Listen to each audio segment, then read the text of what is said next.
Hello subscribers, welcome to this video where I'm joined by Kasper today, co-founder, yes. 2008 World Cup tasting champion. I like to mention that every opportunity I get. That's good. Because you're here to taste some coffee with me. Yes, fantastic. Yeah. And we got two coffees for you, as usual. Two very different coffees, but both from Africa. From Kenya and Ethiopia. Konyu, which you're the first to taste. It's a new release this year, but we've had it, I think it's 6 years ago actually. Time flies, but we had it twice before. And then it's Reshad. Yeah, quite new producer in our range. Super good producer. Good. Cheers. So Reshad is not your typical southern Ethiopian. This is more of a balanced cup, lower acidity, more of a plum vibe, raisins, maybe a little bit of melon, but more of a light chocolatey, some pecan nuts. Yeah. We started working with him a couple of years ago, and we've been working in that area. It's quite a famous area for around Jimma. Reshad is only producing natural processed coffees. He's doing some experiments with anaerobic natural and some honey processed as well, but it's only in the very, very beginning. But the naturals are clean, super sweet, juicy, full-bodied, and just, yeah, beautiful coffee. Yeah, this has been one of my favorites for espresso this past year. If I wanted something that wasn't super high in acidity, but still had a little bit of fruit character. And I think for me, it's one of those wonderful, balanced, kind of chocolatey, caramelly kind of espressos that is just super enjoyable. And it's very easy to work with. So as a barista, it's actually quite an easy one to dial in. And depending on what you do, you get more chocolate, or you can get a little bit more of those fruit notes, the melon and cantaloupe kind of things out of it. Yeah, super, super nice coffee. And a super nice guy. I was lucky to go to Ethiopia and visit him with you. Yeah, such a sweet guy.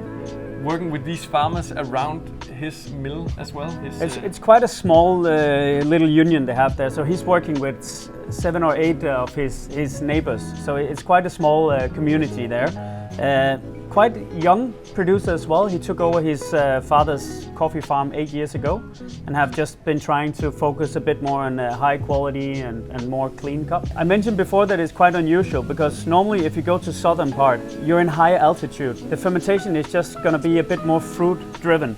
Here, when they dry it as a natural processed coffee, it's a lot quicker because the altitude. So we're around between 1900 and 2000 meters, which is not that high for Ethiopian standard. Which is crazy because it's super high. Yeah, exactly. but in Ethiopia, you just have these farms now going all the way up like 2400 meters altitude as well. And being so close to equator, I mean, even at those heights, it's quite warm there. Yeah. So he can dry them quite fast, so it gives a more clean, natural profile. But it's still interesting because there's still a complexity to it, and I think it's because of these heirloom or land-raised varieties that they're growing. Yep. It's not as much planted, like it is just a lot of wild coffees as well, and a mix of varieties. And then when we walked around, like the scenery is stunning, like summer birds all over the place, which is a good signal of high biodiversity. And yeah, just this kind of lush environment as well, super hilly as well. Yeah.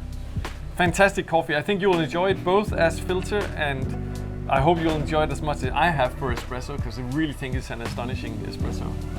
And then we go to the neighboring country, to Kenya, to the region of Kirinyaga, east of Nyeri region. But this is actually on the very western part of Kirinyaga, so it's very close to Nyeri. It's right on the slopes of Mount Kenya, where we find the Kabara Society, where Konyu is one of the factories. And Kabara, I had the chance to visit multiple times. We bought from them, as I mentioned in the past. It is probably one of the largest cooperative societies I've visited in all of Kenya. I think they have 11 washing stations, or factories, as they call it. And Konyu is one of them. Every year when I've cupped it, been an outstanding coffee. Super high in sweetness.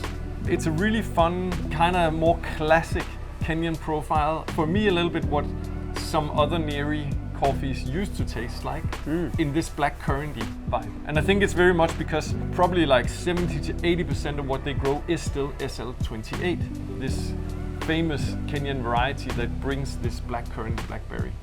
I get a lot of also rhubarb. You mentioned currant, I agree on that, but also the raspberry that is Kenyan is just super known for. But yeah, like, and especially that Kirinyaga region has a little bit more of those like red currant, red fruits, kind of like the raspberry, the rhubarb kind of vibe to it, a little higher in acidity usually than the Nieri coffee. Exactly. But Konyu just has this wonderful balance of like this sugary sweetness as well for me. Super interesting coffee. It's fantastic. Yeah. It's really a beautiful mix of two African countries. I think it's. Yeah. And I think the Konyu as espresso, you can really go in different directions with it. If you like that kind of syrupy, really dense, high TDS extraction, you can definitely do that. You will get a lot of acidity. It'll be like a little compact kind of fruit bomb.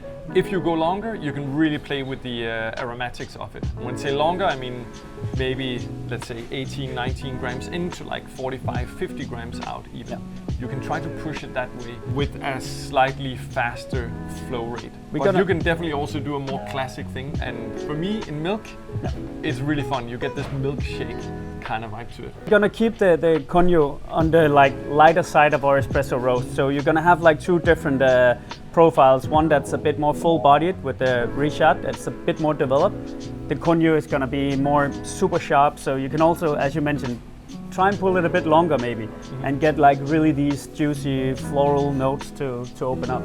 And while I have you and while we're in the subject, what is the difference in the roasting for filter to espresso? That's a good question. I mean, for us, we do prolong it a little bit for our espresso profile, which means that in the beginning of the roast, we give it a bit less energy. Whereas in the filter profiles, we give it more energy to have a faster roast. Which is interesting because usually what you hear is that people will prolong it at the end of the roast for espresso, but it's actually in the beginning? It's very much in the beginning. I mean, they are so close, filter and espresso, in the end color, but the presentation of the coffee is just quite different. And it is to tame some of the natural acidities that are in coffee. That we try and drag it out. But it's a fun thing with roasting, because even though we give it less energy, the total roast time is very close to each other. So, I think it's such a proof, because you can easily taste it. Like I've had these on the cupping table quite often next to each other, the filter and the espresso roast.